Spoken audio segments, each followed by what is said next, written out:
Good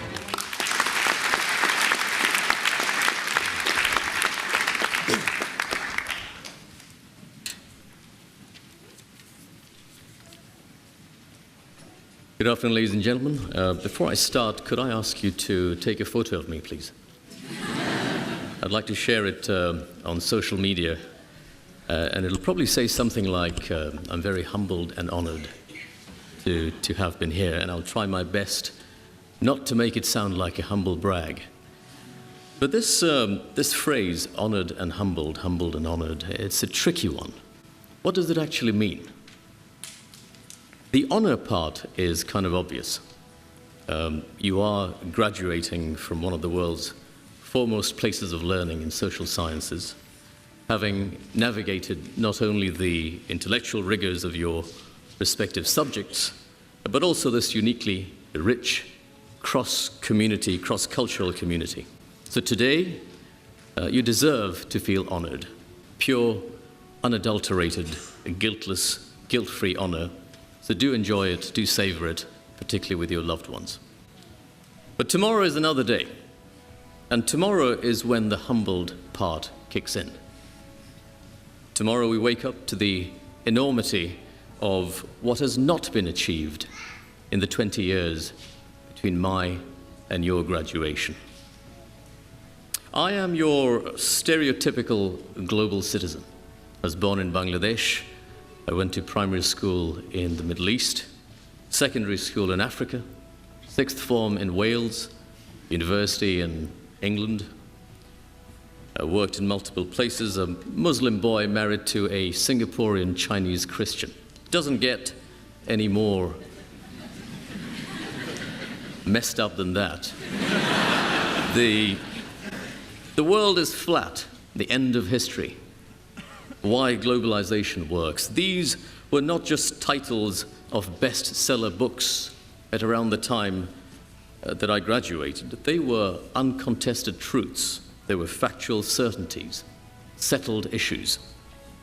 I took it for granted that those of us privileged to have sat around in rooms like these would take back the benefit of our exposure, our knowledge of cross-community understanding, our training in trying to understand the causes of things and spread it far and wide.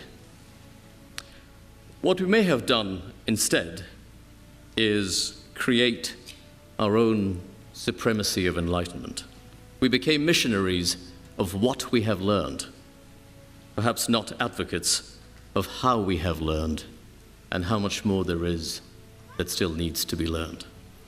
Perhaps we forgot about the humbled part of honored and humbled. We forgot that our motto, rerum cognoscere causes, is a continuous pursuit, not something that ends with this graduation ceremony or this echo chamber. Perhaps we forgot that it takes effort to interact with empathy, especially with those who seemingly lack empathy. Some things do not change, but most other things are going through the mother of all disruptions right now. And it's got to be exciting. It's got to be hugely empowering for those of you who are entering the workforce or who are starting economic enterprise right now. You can crowdsource, you can cloud store, you can Uberize this, and you can blockchain that.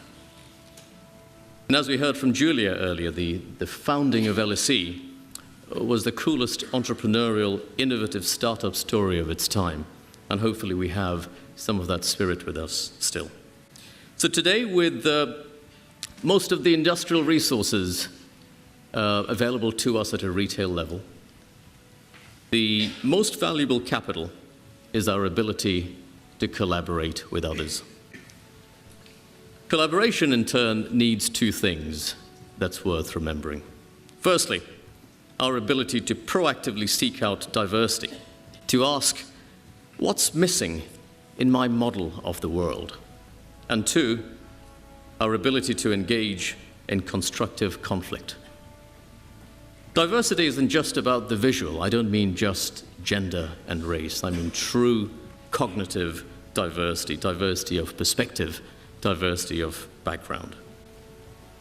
And we also need to be better at conflict. On too many occasions, we shy away from conflict, pretend that it's not there until things bubble over. Or, when we do engage in conflict, it degenerates into personal attacks very quickly. But when we fail to recognize that our style of conflict is not constructive, we provide openings for hate, prejudice, labels, identity-based conflict, and sometimes violence. We allow ourselves to be exploited by polarization, religious and secular radicalization, right-wing and left-wing, explicit and dog whistles. So I wish you greater success than we've had in understanding the causes of things.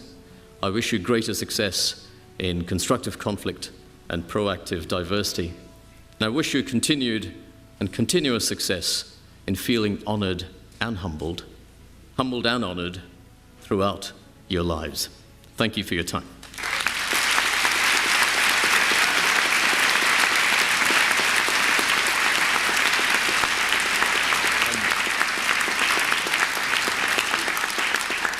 Please send me the photos when you can.